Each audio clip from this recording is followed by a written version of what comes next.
Hey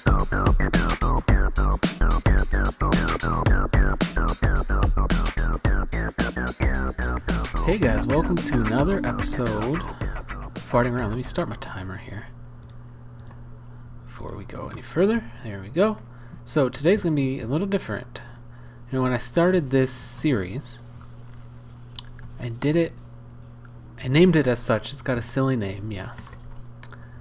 But I named it this for a reason. I wanted to be able to do just kind of whatever I wanted.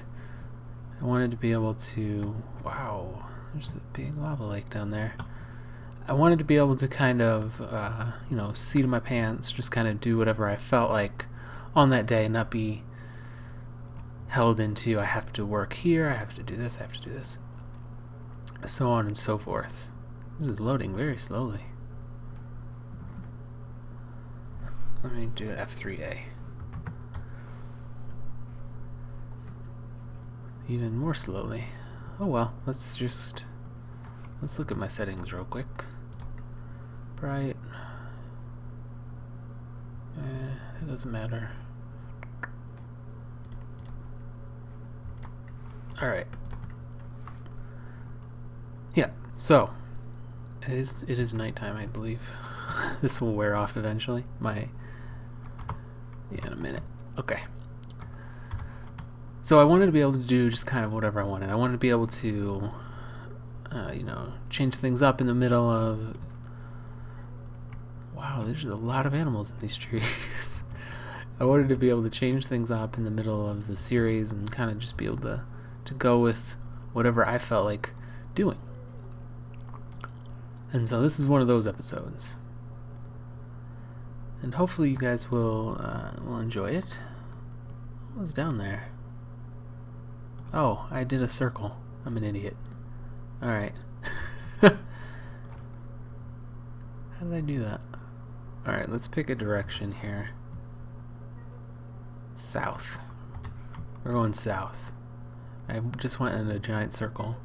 Okay. So today I wanted to find a desert and just talk a little bit. I said in my Skyblock episode yesterday that I wanted to start doing more talking things. Well, that's weird.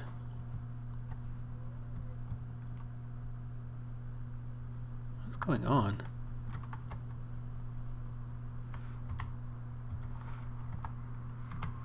That's bizarre. I don't know what's going on with this game today. One thing I wanted to talk about, look at this. This is so weird. Oh, I bet my thing is up there. Okay, it's not that weird. This is where the W is. Got it. I'm smart. I know things. I just woke up, so I'm sorry. I wanted to get a look at some generation to see some things we might build in some new places.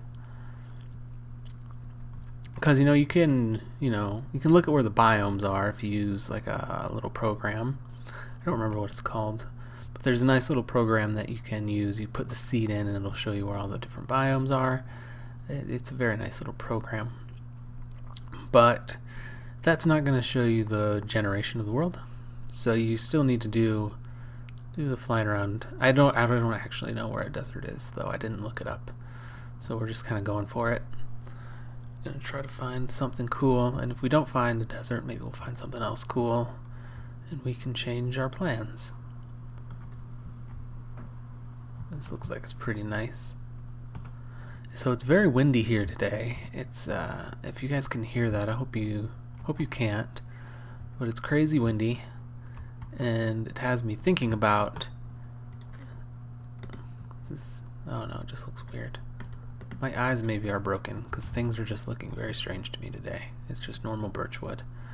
Had me thinking about this big typhoon that is currently hitting the Philippines, and it's very scary. Oh wow, look over here. It's very, very scary. I've never been in a hurricane. If any of you guys have, I would love to hear your stories in the comments. I've never been in a hurricane.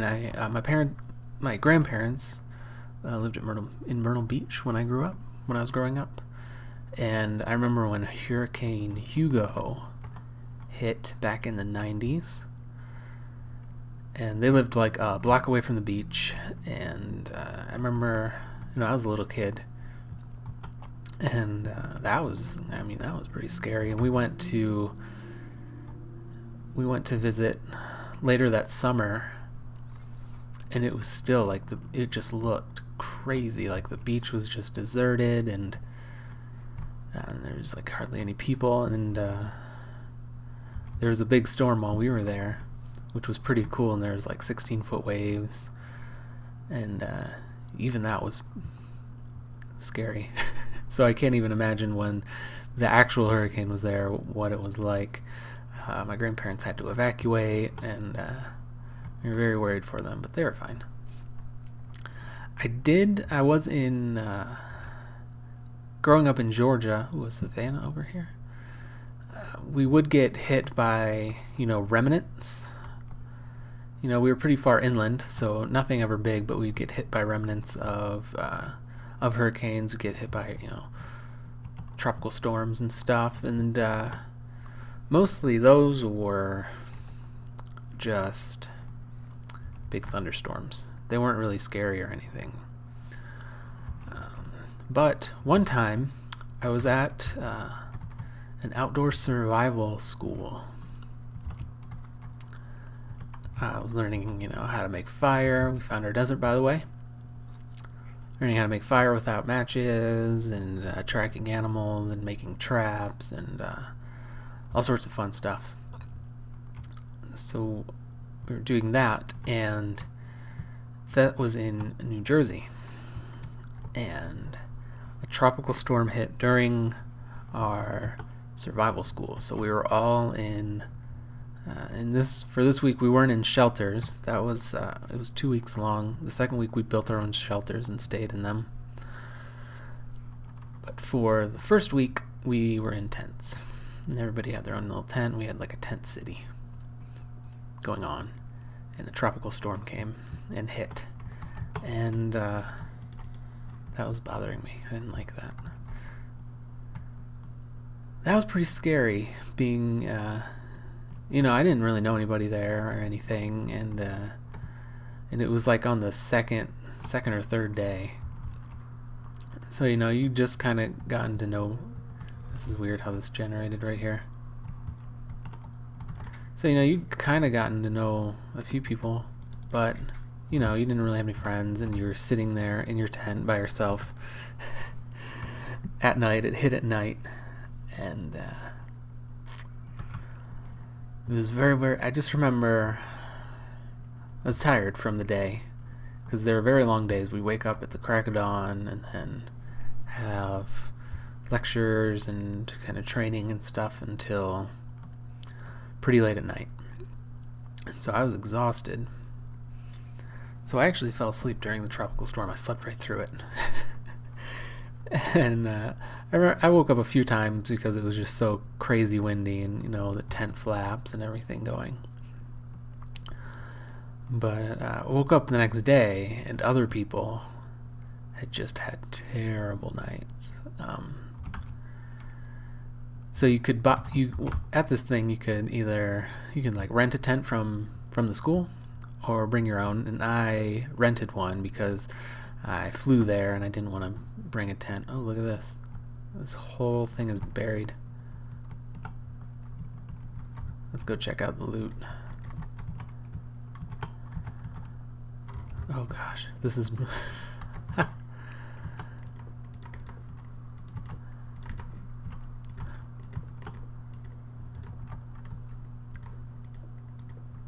Is there nothing down here?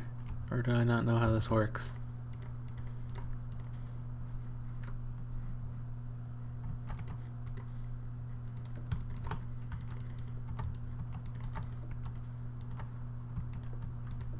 Huh. Oh, whatever. So you could rent a tent or bring your own. Oh, here it is. That was the side thing. Okay, I get it. I see. Oh god, I blew it all up.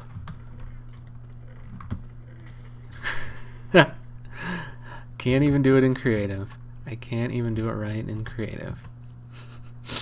I have done that in survival also.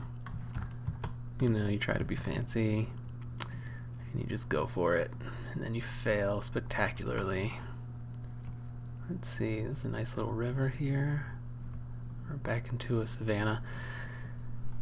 Yeah, so I rented a tent. So it was a very nice tent that I rented. Usually when you rent things, you don't know about the quality or anything.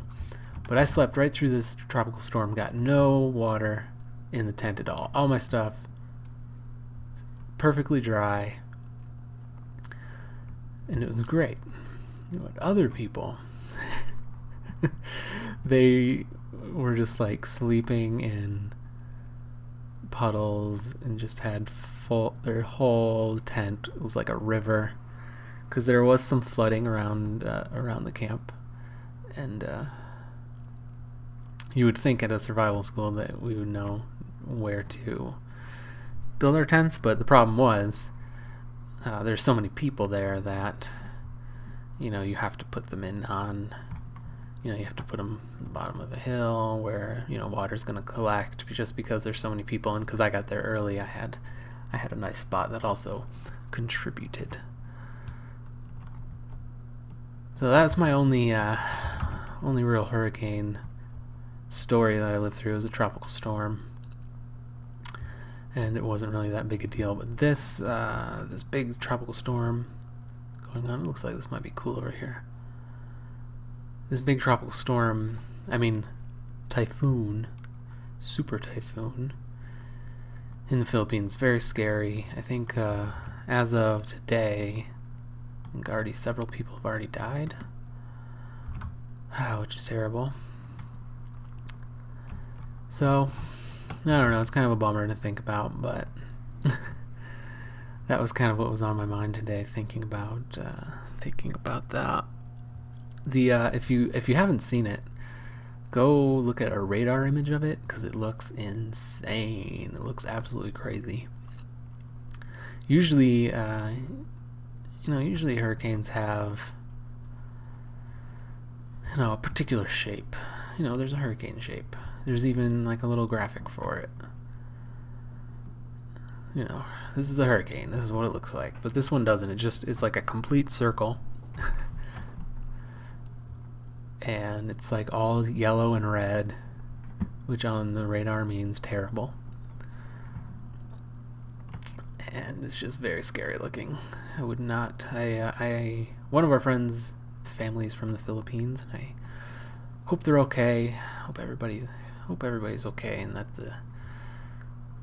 hopefully the damage to property and loss of life isn't that great. So keep the Philippines in your thoughts. Also, the Philippine eagle. I'm a bird watcher.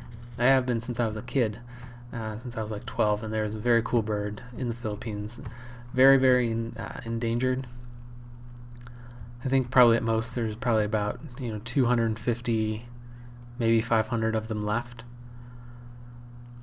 The Philippines eagle. It's one of the largest eagles on Earth. Whenever people talk about largest birds, there's couple different ways to measure them. I think Philippine eagle has maybe the largest wingspan. I don't remember if that's actually correct though. I think the harpy eagle from South America is the heaviest eagle. Not positive about any of that. But it is one of the largest. I think the harpy might be generally considered the largest. But hopefully the Philippines eagle will be okay. The Philippines is actually a very cool place ecologically, because a lot of it actually, there's still there's tons of little islands that are very rural and haven't really been explored at all. This is very cool right here. And so there's still it's a good place to find new species. I have a book, Birds of the Philippines, and it's interesting looking at the species descriptions. There'll be names. Some of them will have names, but be like, oh, never actually seen, only heard, once in 1975 or something, or something like that. Heard once in this very remote area. Nobody knows what it is. Anyway, let's get back and let's talk about why we wanted to find a desert.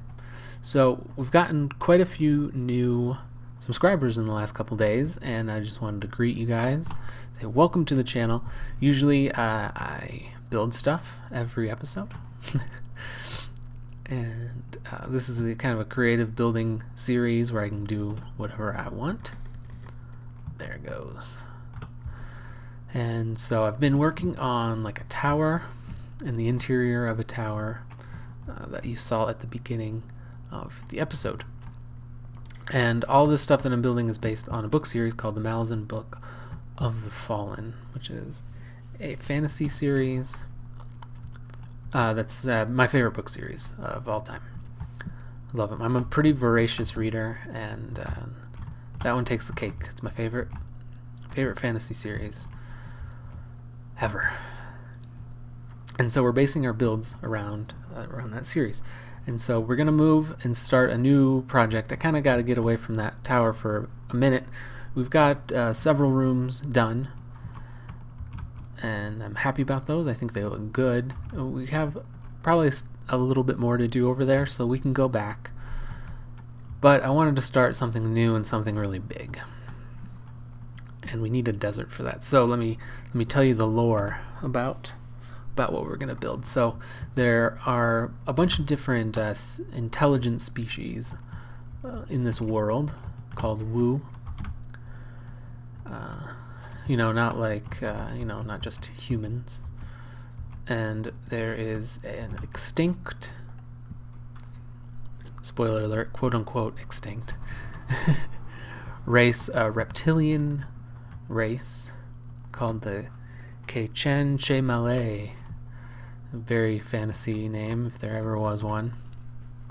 And they were very technologically advanced. Now, in most fantasy worlds, technology isn't much in use. They're mostly kind of medieval worlds, so and so. This book series is a little different, as there's this more technologically advanced race.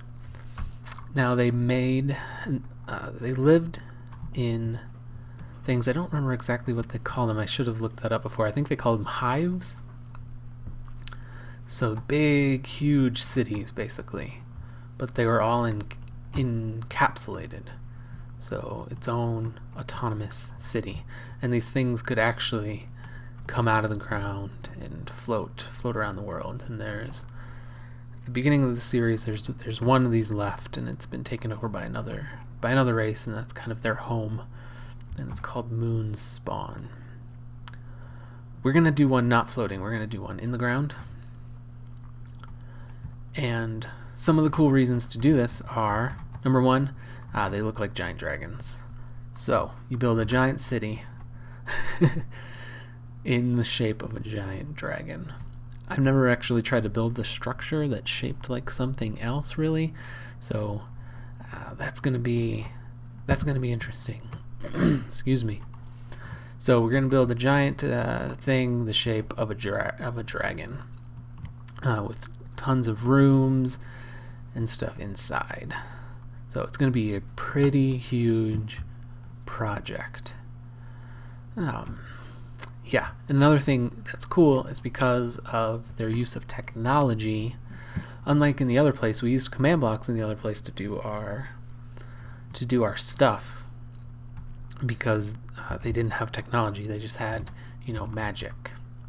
And we used the command blocks so it would look more magical. But since these guys had technology, we can use redstone. So our machines will actually be mechanical instead of magical. And we can mix them a little bit, which will be fun because they did have some magic. So I'm thinking this area would be good. It kind of has a shape to it already. So, you know, this can be kind of around these two big hills is what I'm imagining. I wanted something a little built up already, because what I'm kind of picturing, imagine this if you will, kind of the tail starts down here and it goes up, whoop, whoop, whoop, whoop, whoop, to the head, and the head is at the top. So it's kind of a spiral thing, because that's how I always pictured it in the books. You know, they're called hives, and when I picture a hive in my mind, I picture like the cartoon beehive, which is like, you know, spirals going up into a point. So I think we'll do something similar to that, but make it dragon tail going up and around, leading up into the body. And then it can be, you know, the whole thing won't be a dragon, it'll be like it's sitting on a big rock or something. Material wise, I'm not exactly sure. I haven't decided yet if we should do it all out of sandstone or if we should mix it up a little bit. I think we may mix it up a little bit. If we do the dragon out of sandstone wrapping around, and then we have, you know, if it's sitting on stone and rock, we can make the rest of it out of that. And then the inside is kind of whatever we want to do. In the books, it's kind of, you know, they're very long extinct, like 100,000 years plus. But they're, you know, they're so good and so technologically advanced, some of their stuff can come back and still work. But, you know, they used metals and all sorts of materials, so we're a bit more open on what materials we can use over here, which will be fun. So next episode, we will definitely start on this. We will start laying out our big dragon, kind of get a size and scale that we want to do. And I think it'll be fun. I think it'll be a good project. It'll be a big project. It's going to take us a while. But I hope you guys are into it. And again, welcome to the new viewers. We're over 30 subs. And I've been doing this, I think it's been a little over a month now. So, you know, a sub a day, not bad. For just starting out, it's you guys are really making this great for me. And I really appreciate all the likes and all the subs and all the views and everything. So, I will see you guys next time. If you did enjoy, please like and subscribe. And I will see you guys next time when we get back to building.